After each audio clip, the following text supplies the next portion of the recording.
You're listening to Changing Reality.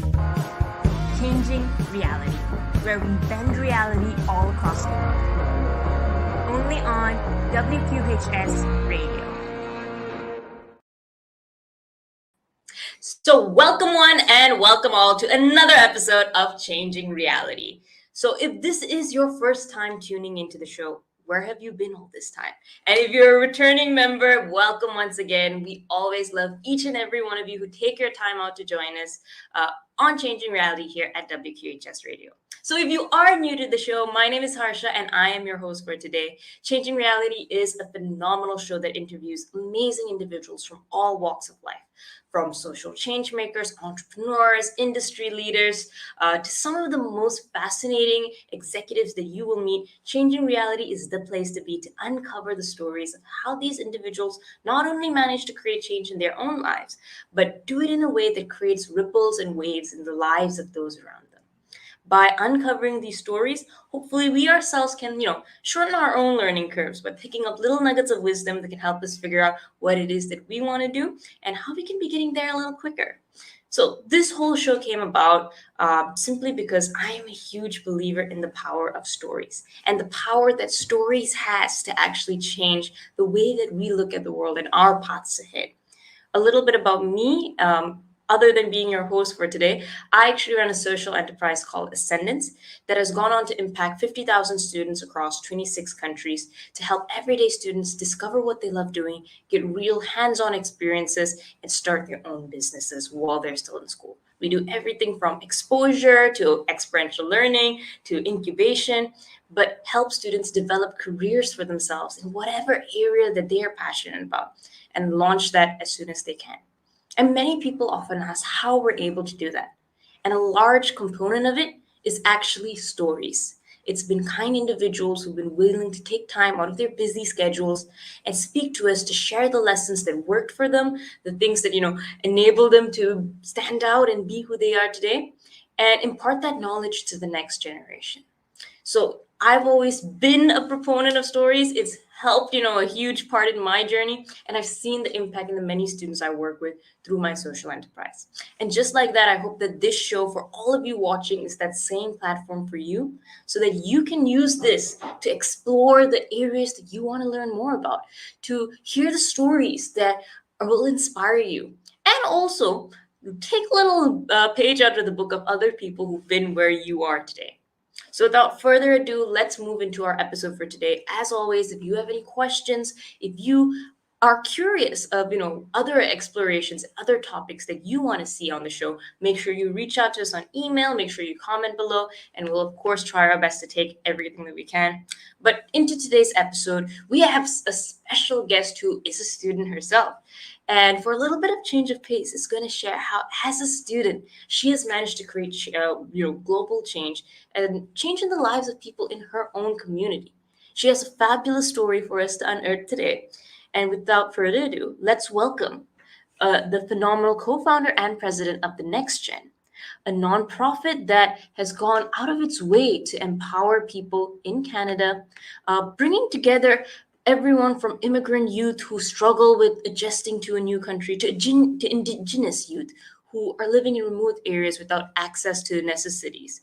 She basically empowers thousands of talented youngsters through this nonprofit to explore their areas of interest, and at the same time does phenomenal work through her podcast, The Next Supernova, which I've been honored to be on, as well as through her own advocacy and initiatives as a high school student on their school board as well. So without further ado, let's welcome Meilun onto our virtual stage. Hello, Meilun. How are you doing today? Doing great. Hi, Harsha. Thank you so much for having me. Well, I'm so excited to have you on. You are still a high school student, which is insane to think about and makes you all the more exciting to, listen to, because I think like for many of our audience who are, probably high school students as well, but also, college students from Penn, where we host this radio show.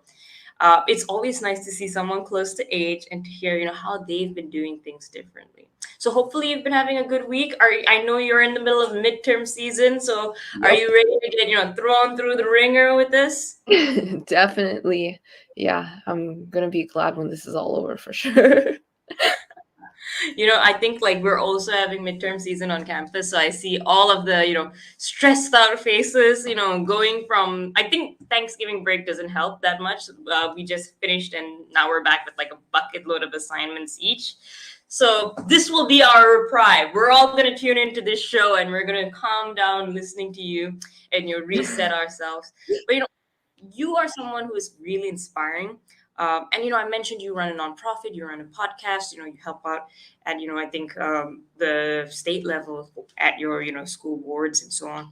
But I'm very curious of how you actually started, because not only are you such a like star in the world of social action and advocacy, but your sister also, who I just found out is your twin sister, does a lot of social work as well. I think she herself, we first connected because my co-founder and your sister were, similar regional finalists at the Commonwealth Youth Awards. So not only are you phenomenal, your sibling is phenomenal. So there must be something that, went right or wrong in your childhood, inspired all the awesomeness. So what do you think, tell us a little bit about your, I wouldn't even say childhood, just, the last couple of years. What inspired both of you to start this journey? And what do you think was it, in your family, in your community, the people around you that enabled both of you to thrive? Yeah, for sure. So first off, thank you so much. I have a twin sister. Her name is Meilun. I know our names are very similar. And I think that growing up as immigrants in our country kind of really made us struggle in the first few years of our lives just because like we didn't really know how to speak English that well. So we kind of faced, bullying and like that just the sense of not belonging. And that feeling stuck with us, well into our teen years. And when COVID hit and we had much more free time on our hands to kind of think and reflect on what we wanted to do, we thought, hey, why not give back to our community through our nonprofit, the New Gen? So we created this nonprofit in 2021 when online school and COVID-19 was a thing. And I think that we basically just started it really simple. It was a few one-on-one tutoring classes for some immigrant students, and then from then on it grew. We started contacting immigration centers around the country, asking if they would like to implement our program into their classes. And from there we went on to impact 9 provinces and territories across Canada. And then we started doing in-person events when the pandemic ended. So we hosted art competitions and art gallery displays. And then we started our podcast, which is also an extension of our nonprofit. So yeah, I really think that it all stems from our experiences as immigrant youth to Canada and our own struggles and how we wanted to make sure that no other young person has to go through something similar. Wow, that is, really heartwarming to hear. And I think it's something that is so salient in the experience of many people that I know who've, come to the US at the very least, or even just, in Malaysia as a country, not everyone speaks, the same way, not everyone has the same experiences. And, for a lot of people, it's tougher than it looks. But you've really taken, the things that you've gone through and applied it in a way that seems pretty scalable in helping other people do it as well. There's a difference between running a project to help a local community and really thinking, how do I spread this? How do I bring this to a different province? How do I bring this to and make this a solution that's implementable?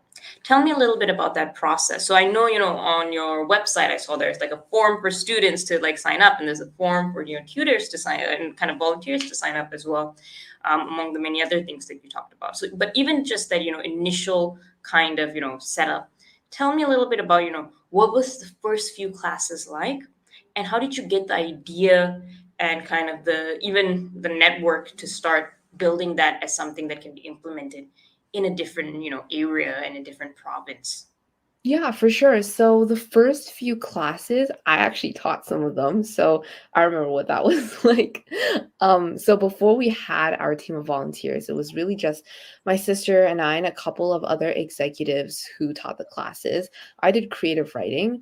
So I taught some like immigrant kids how to do like the basic elements of storytelling, of writing paragraphs. It was like kids 6 to 8 years old, so it was not really advanced stuff. And I think that it was really heartwarming to physically be doing the thing that's creating impact, right? Like one-on-one interaction with those kids. It was really heartwarming because I can see firsthand how much those classes meant to them, because through those classes they were given a community, right? A mentor to look up to, other kids to make friends with. Um, so that's how it started off, with just us teaching the classes. And then we kind of expanded into a volunteer format where we got other high schoolers who were interested in volunteering and earning hours and helping out with the community to teach these online classes, because we really believe in the idea of like young people helping other young people, right? We didn't want to get like adult teachers because we thought there's no need, right? There's a lot of high schoolers out there who are brilliant at coding, art, music. They're really good at it and they are able to teach and pass on those skills. So why should we look for someone who's like graduated from university when we have high schoolers who are just as passionate and, sometimes just as good? And we are so fortunate to have our expert volunteer team that runs this program right now. Yeah. I'm a little tempted. Can I sign up? Like, We'd love I would like to learn coding and creative writing from a high schooler. Like, I love high schoolers. I think they're better teachers than a lot of us. So, okay. Are you sure? We need to talk about that, like, after this. Like, I'll give you a wish list of all the skills that I lack, and then I'll get you to, like, source out. But very cool indeed. Building on that, you mentioned, the work that you did, kind of, that stemmed out of this. So you had the art shows, you had the podcast, and so on. It's very easy when one thing works to just say, I'm going to do this and I'm going to continue doing this and not innovate and be creative. How did you start looking at, okay, this is another area that we can tackle, this is something else that we can do? And I was looking at some of the photos from your very beautifully put together, I think some of the exhibitions that you had. And I was, hoping, if you don't mind, that I could share some of the photos Yeah, for sure. with the audience and so on later. But tell me a little bit about, first of all, before I spoil anything, what was it like actually, putting together this event, and how did you come up with the idea for it? So, the event that you mentioned is our Northern Youth Art Gallery that happened in April of this year. And we've always worked with immigrant and refugee youth in Canada, but I really wanted to expand our mission and our resources to help out other marginalized communities within Canada, because Canada is a country with such cultural diversity, right? And it's not just the culture from immigrants. We also have a big indigenous population here in Canada with very vibrant culture, but unfortunately, some of them live in more remote areas that they can't bring their culture down to cities like Toronto. And it's really important to learn about indigenous culture, and we wanted to give that opportunity to these youth from this marginalized community, right? So we decided, okay, let's shift the focus for this art gallery to highlight Indigenous and Inuit youth in Canada. So that was like the idea behind it. The process at first, it was absolutely crazy. All my team members were like, Meilun, this idea is way too risky, because I wanted to get artists from like really up north, like close to like the North Pole, like people from Nunavut, Yukon, Northwest Territories. My team members were like, but you don't know anyone from there. You've never been up there. Like, how in the world are you going to get artists from there? So it was a lot of convincing my team members, like, hey, it's okay. I know that this kind of deviates from what we normally do, but I believe that this mission is important enough to put all of this time and effort and resources in. So we did a lot of cold calling. We did outreach through social media. We managed to get 5 artists from those northern territories to ship down like 20 to 30 art pieces. We rented out a art gallery space in my city for a week, and we put their art on display. And I think that the impact was the best part. Seeing the artist families, some families drove down to Toronto to see their kids' artwork. And, you know, it's a long drive. So it was really touching to see, like, the artists sent their entire family, uncles, aunts, nieces, cousins, everyone came. And it meant a lot seeing that. And then the artists themselves, they reached out to me. Some of them do commission work, and they were very grateful that they're able to kind of gain a new audience in the South where they normally wouldn't be able to. And we also worked with the student trustee, the Indigenous student trustee for Toronto, and the Indigenous Youth Council to kind of help teach the public about Indigenous arts and culture. So that part was also very impactful. Yeah, that was kind of the process. No, very cool. And if you don't mind, I'll just put some of these beautiful photos up. And like, can you tell me the stories behind some of these? Like, how did you find this artist? Yes, for sure. So, I myself cannot speak for like their artwork, but I could tell you a bit more about the artist. Yeah, So tell me about them. yeah, I think so. I reached out to this artist through social media, and what's so cool about this artist is that they don't limit themselves to like just traditional paper and pencil. They created so much cool things, like jewelry wise. So they also had a set of earrings made that had caribou antlers in them, and another set of earrings where they used seal fur. Very, very creative stuff. And I know this artist have told me that their work takes a lot of time, and it's all handmade. All those beads you see, those are all hand sewn together. So really, really creative stuff from that artist. And then we also have a few other ones that did graphic design. So there's this artist that made like comic book characters on his computer, and another artist who did embroidery on clothes, and then someone else who made like this wall piece out of like twigs and twine and like natural ingredients. Yes, this one. It was it was in one of those very large do not touch super fragile boxes because it was very fragile, and they shipped it down, and I was so scared that it was going to break, but I'm so glad that it arrived in one piece.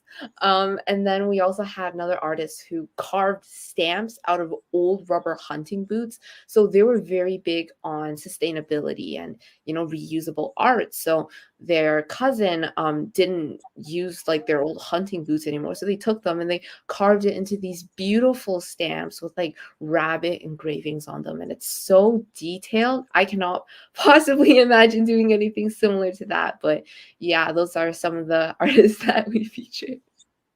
Yeah, I'm not gonna pretend to like, have any art acumen. I'm just gonna, show the photos, hear the stories, and hopefully people will be inspired to do as you do and reach out a little further than, their comfort zone the next time they're looking for commissions or people to put in their galleries and so on. One common thread that I've been hearing recently, as I've been fortunate to travel a little more and meet people in some of the larger foundations and organizations, is it can often be hard to find the people on the grassroots level that are doing things. When I started Ascendance, it was a lot of cold calls. Like as you said, you make the call, you just pick up the phone and you call, and some people pick up, some people don't. It's a question that we get a lot now as well. We work with about 800 teachers, in like, or at least have them in our network, and a lot of them have been, people that have been either referred from us, from one person to another, people that, we've DM'd on Instagram, or just, that we've reached out very organically. So for you, in a sense, I really like that you mentioned when you need to, when you are thinking of reaching out to, people on the grassroots level, you have to go beyond, the people that you know. And it doesn't matter if you don't know anyone. Like right now, you have to just have that vision and, take that effort. Tell me a little bit about how you felt in that process of reaching out. I'm sure it was not as easy as we see now, looking at all the beautiful pieces. But tell me a little bit about what that process was like for you. And, for everyone who's struggling to, meet people at the grassroots level, what do you like, suggest to them, or what is your advice for them? Because you've obviously had some success in it. Yeah, for sure. So I think that for me, I had to get really creative. I'm just going to bring up a specific example. For that art display, I had to Google up old newspaper clippings of these artists having their displays in like 2017 in some town in Nunavut. And I have to scroll through the entire news article, see if they left their contact information, fish it out of there. So it was a lot of like research, surprisingly. um so that was one way, and another that I use for my podcast, how I get a lot of the speakers is, I go to some networking events or socials or dinners, and I just approach some of them and start a conversation and see where it goes from there. And I think that the most important part about networking, at least for me as a student, is that everyone has something you can learn from, right? Like no conversation is wasted. I feel like everyone I meet, I can learn something from them. And even though I might not see it at first, after further reflection, I can see, oh yeah, this person has taught me this other person has taught me that. So I think that, at least for me, networking is not like a specific task. I don't approach a situation being like, I'm going to network today. I it's every conversation is networking, because at the end of the day, I can learn so much from every single person I meet. And who knows, maybe the next person that I talk to is my next podcast speaker, or the next person that I approach at this restaurant is a artist that can help out with the next gallery. So just having that mindset, I think, really also helped me. Yeah. You are also one of the student trustees, I think, at your school board. Why is it important for, I mean, I would say people who like you who have amazing, experiences, but you obviously didn't, nominate yourself, like and put yourself in there.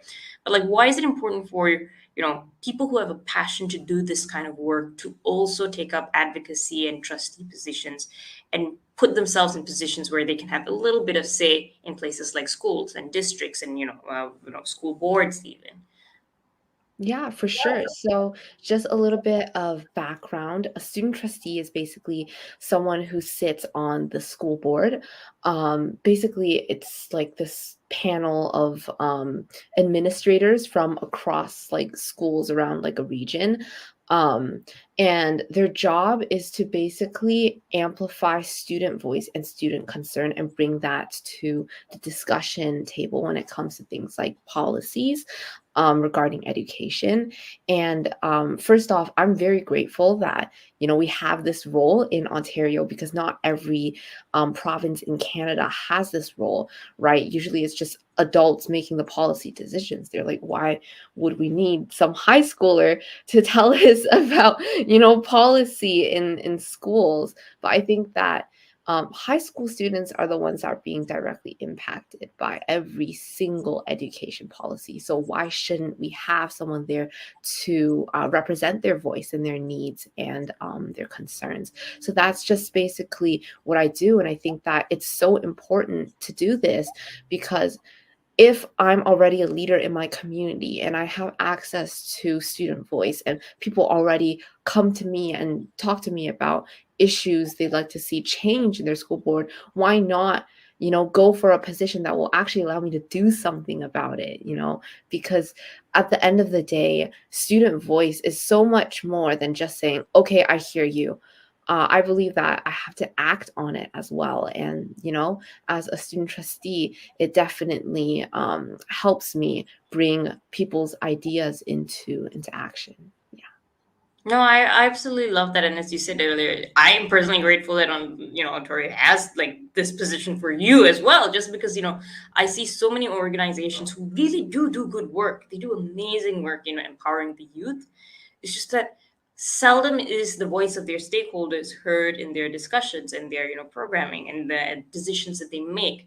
And this is something that Ascendance has always advocated for very strongly. We are an organization run by Gen Z for Gen Z, and sometimes we want to see that reflected in other places.